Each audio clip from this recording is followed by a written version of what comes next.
If you can linger without a name, without a face, without a gender, without your pain, without your disease, without all the relationships you have, without your past or your predictable future, it makes sense then that the longer you linger in the unknown, where all possibilities exist, by very theory, the more you would create new possibilities in your life.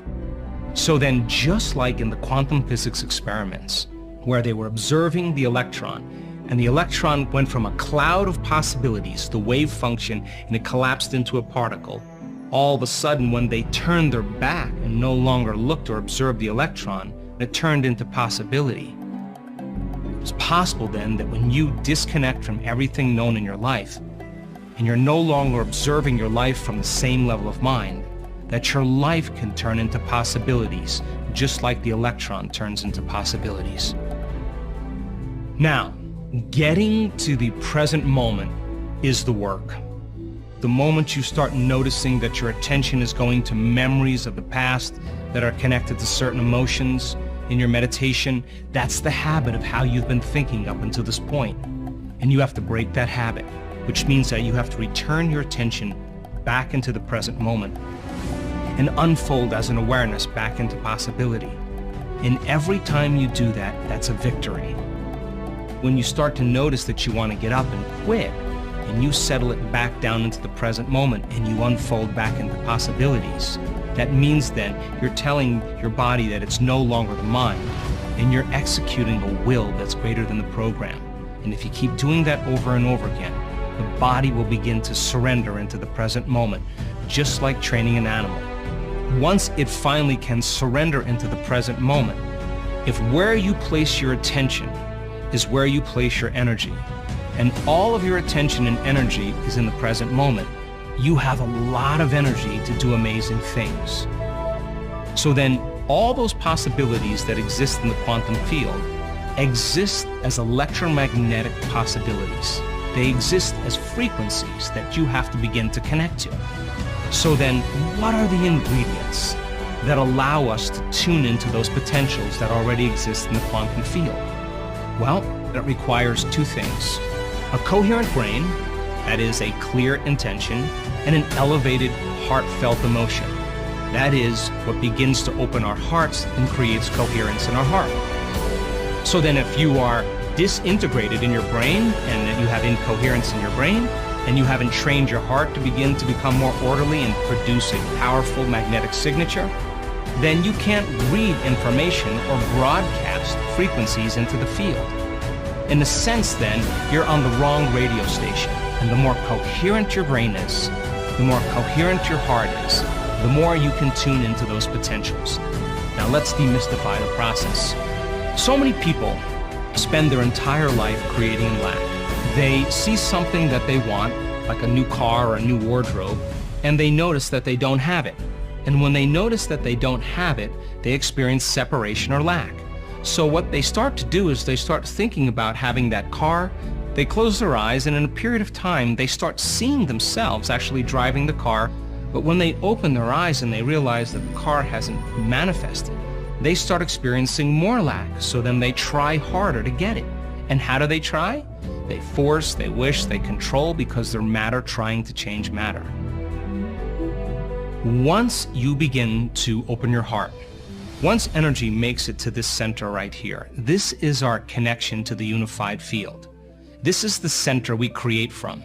This is the center of wholeness or oneness.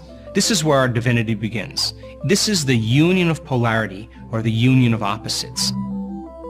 And once energy makes it to this center, all of a sudden, like dropping pebble after pebble after pebble into water, it begins to create a resonant magnetic field.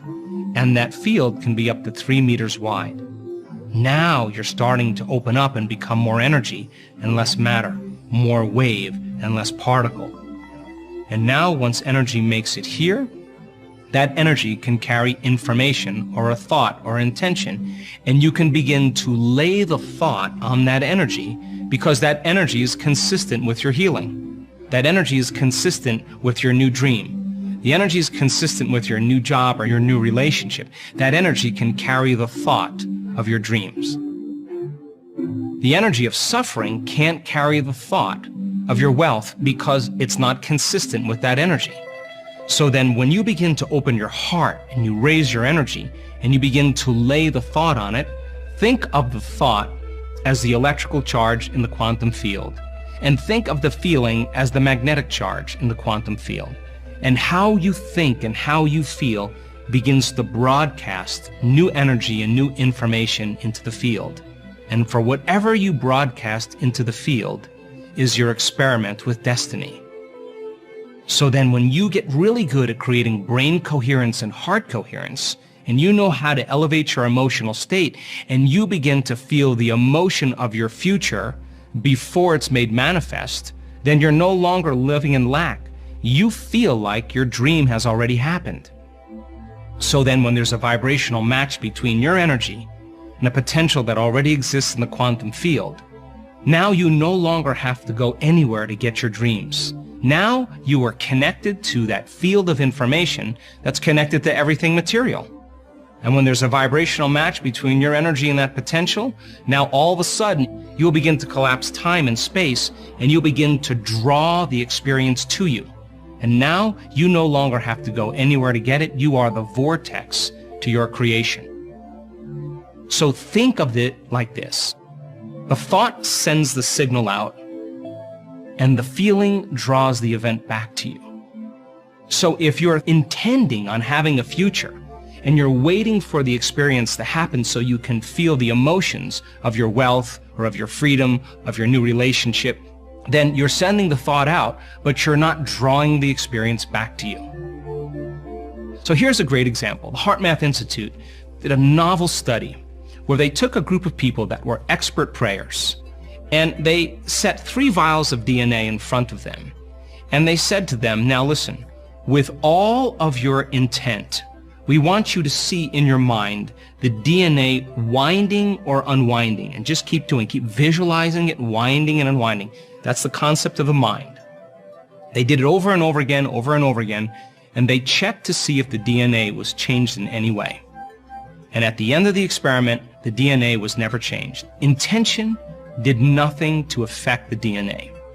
So then they said to them, okay, now open your heart, create heart coherence, and just generate that signal out into the field, and let's see if that energy begins to affect the DNA. At the end of the experiment, they checked the DNA, and there was no change in the DNA. But when they said to those people, now we want you to see the DNA unwinding, and we want you to open your heart and give thanks that it's actually unwound before it occurred. The moment they combined that clear intention with an elevated emotion, more than 20% of the DNA unwound at a remote location. The thought sends the signal out, the feeling draws the event back. Or better yet, as you begin to open your heart and broaden your field, that energy is the handmaiden, or it's the carrier of that thought, and now you can begin to affect the nature of reality. So a fundamental question is, what are you broadcasting on a daily basis?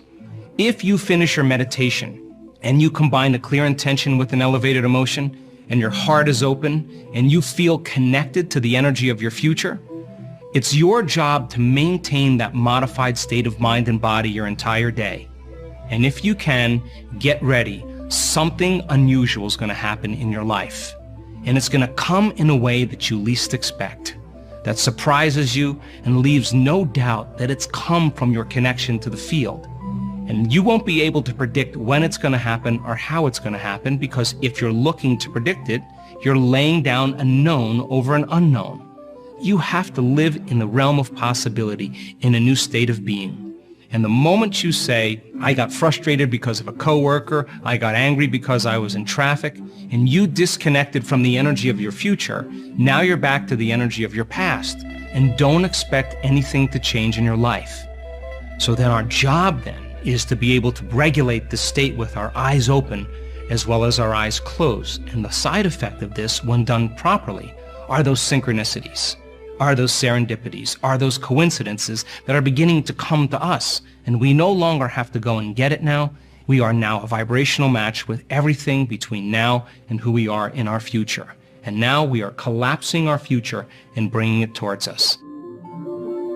Now that I've shown you how your mind can influence your outer environment, it's my hope that you'll use some of this to begin to collapse space and time into a new reality.